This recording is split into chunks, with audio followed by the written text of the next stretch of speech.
ఈ రోజు ఉదయమే విడాకులిస్తే పోలా అనిపించింది. అందుకని నాకు వేరొకరితో సంబంధం ఉందనే రుజువుని ఆయనకి ఇద్దాం అనుకున్నాను. ఏమిటి రుజువులు ఇద్దాం అనుకుంటున్నావా? ఏదో వ్యవహారం చేస్తుంటారే. మీ డ్యూటీ బి షిఫ్ట్ కదా, ఇప్పుడే చెరవటి. Excuse me. yes what can I do for you sir? do you need a room sir? yes నా ఎడమ కంట్లో నలక పడింది, ఏం చేసినా పోవడం లేదు. దయచేసి కొంచెం ఊతారా? అలాగే, దగ్గరికి రండి. అయితే నాకు గది ఇవ్వండి. అయితే అంటే అంటే ఎవరన్నా చూస్తే బాగోదు, నా గదిలో మీరు ఊదొచ్చు కదా అని. అంటే కంట్లో నలకపోవడానికి రూమ్ తీసుకుంటున్నారా? నలకపోవడానికి కాదు, గుప్పెడు స్లీపింగ్ పిల్స్ మింగిన నిద్ర పట్టిన అందం మీది.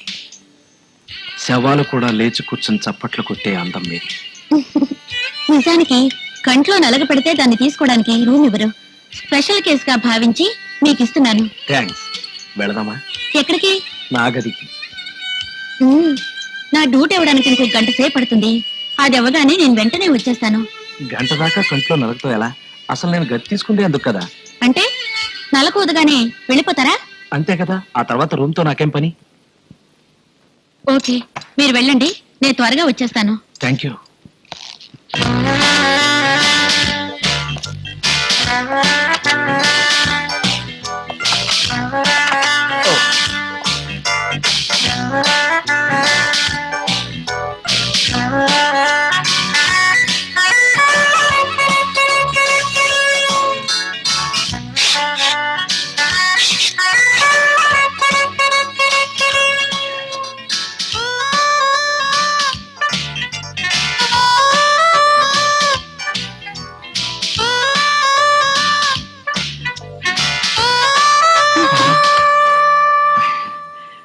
ఏ కంట్లో నలకపడింది?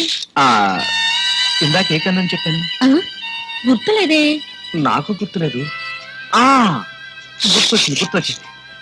కుడి కన్ను.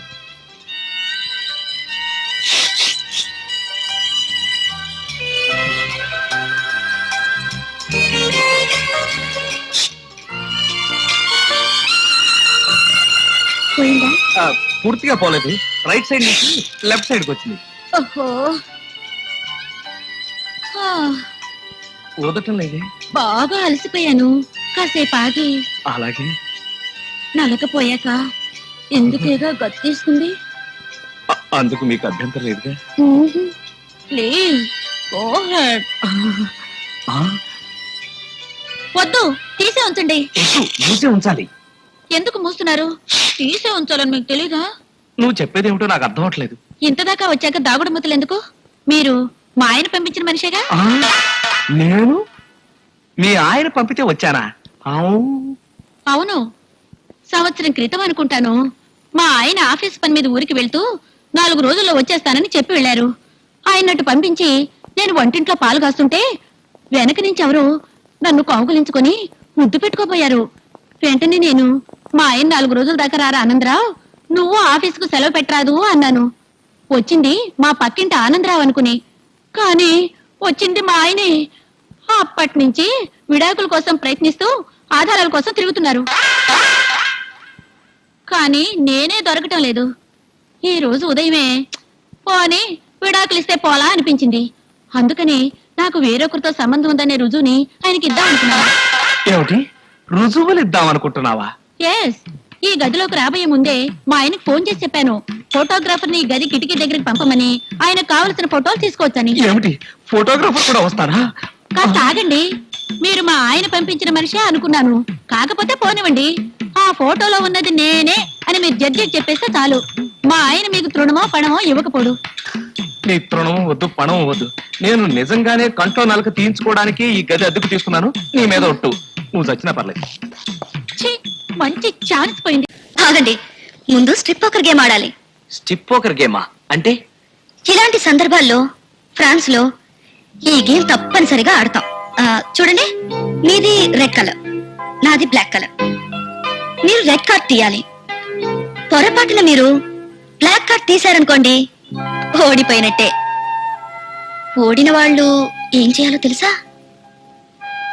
ఒంటి మీద నుండి ఏదో ఒక ఐటెం తీసేయాలి. ఓహో, ఫ్రాన్స్ వాళ్ళు రొమాంటిక్స్ అని విన్నాను కానీ ఇంత రొమాంటిక్స్ అని ఇప్పుడే తెలుసుకున్నాను. ఇలా ఎంతసేపు ఆడాలి? బల్ల మీద కార్డ్స్ అయ్యే వరకు లేదా ఒంటి మీద ఐటమ్స్ అయ్యేంత వరకు. అయితే ఇంకా ఆలస్యం ఎందుకు, కానివ్వండి. ఒకటి పేరు చూసారా, ఏదో ఒక ఐటమ్ తీసేయండి.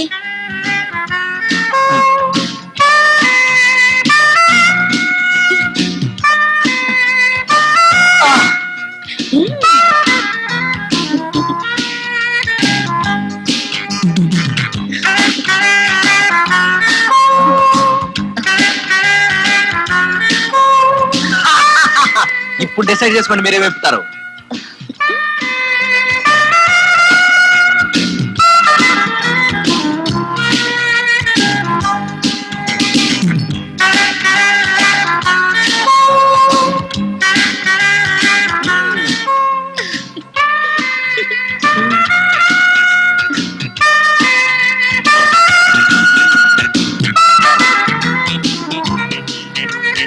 కార్డ్స్ అయిపోయినాయి, ఆట అయిపోయింది, ఇక మిగిలింది అమ్మాయి. ఎవరు? నా కాబోయే భర్త. ఏమిటి? కాబోయే భర్త? ఎస్, ఈ టైంలో వస్తారని నేను అనుకోలేదు. నిన్ను పెళ్లి చేసుకునే వ్యక్తి ఒకరు ఉన్నాడు, నాతో ముందు ఎందుకు చెప్పలేదు? మీకు పెళ్ళయిందని 6 ఏళ్ల కొడుకున్నాడని మీరు మాత్రం చెప్పారా? నువ్వు కావాలని ఈ నిజాన్ని దాచమంటాను. లేదు, చూడండి, మీలో నేను అబద్ధాలు చెప్పలేదంటాను. ముందు బయటికి నడవండి. Get out. అన్నయ్య ఏం చేస్తావు? ప్లీజ్ దయచేసి ఇక్కడి నుంచి వెళ్ళండి. Get out. అతనికి బయటికి వెళ్ళమన్నావు. చూడండి, మీరు గాని అతను కళ్ళ పడితే నాకు ఈ జీవితంలో పెళ్ళే కాదు. మీకు మీ భార్య ఎంత ముఖ్యం, నా కాబోయే భర్త నాకు అంత ముఖ్యం. వెళ్ళిపోండి. ఇక నన్ను కలవడానికి ప్రయత్నించకండి. ఇక ఈ జన్మలో ఇంటి ఛాయలకి రాకండి. వెళ్ళిపోండి. ఇక్కడి నుంచి తీపండి. ముందు ఇక్కడి నుంచి తీపండి. అమ్మో, ఇక్కడి నుంచి పడిపోతాను. మీరు ఇక్కడే ఉంటే నా జీవితం నాశనం అవుతుంది. ఇక్కడ నుంచి ఉంటే అందరూ చూస్తారు. చూడనివ్వండి, నాకే. కానీ నేనుంటే నీకు ఇష్టం అన్నావు. ఈ లోకంలో ఎవరికైనా ముందు ముఖ్యం తన లైఫ్ పార్ట్నర్, తర్వాతే మిగతా వాళ్ళు. దిగండి తొందరగా.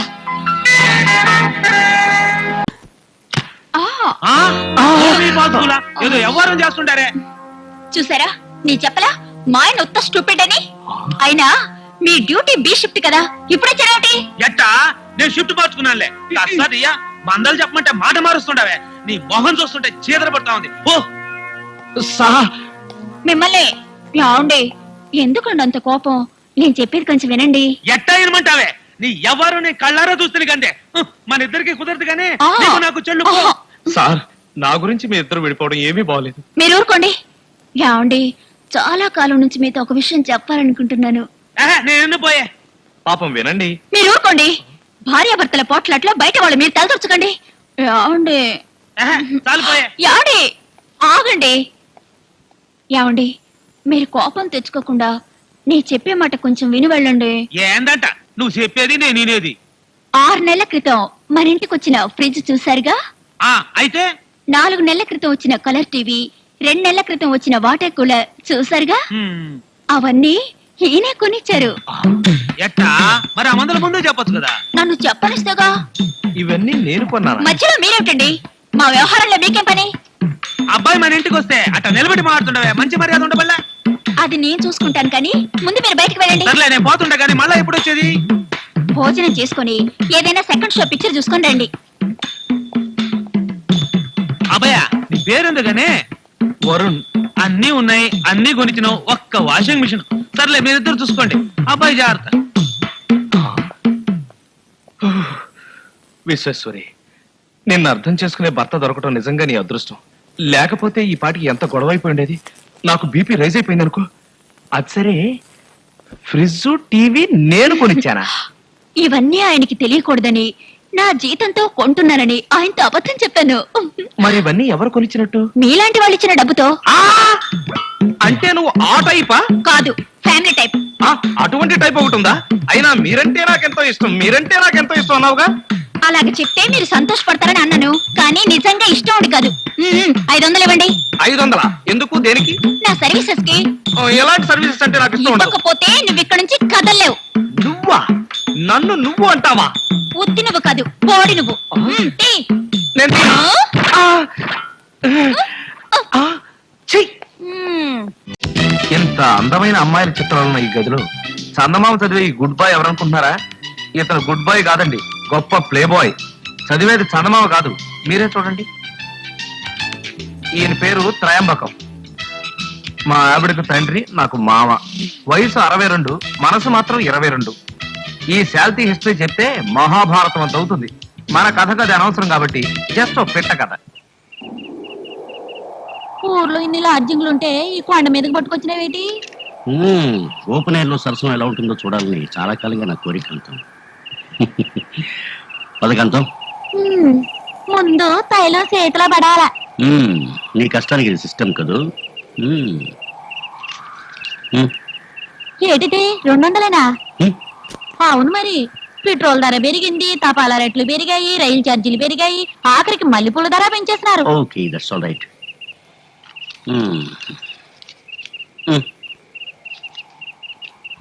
ఒక్క మినిట్.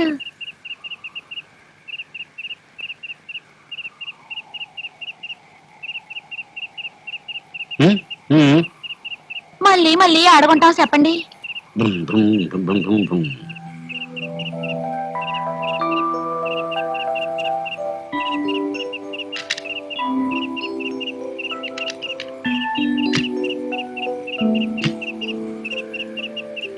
కారు దిగు.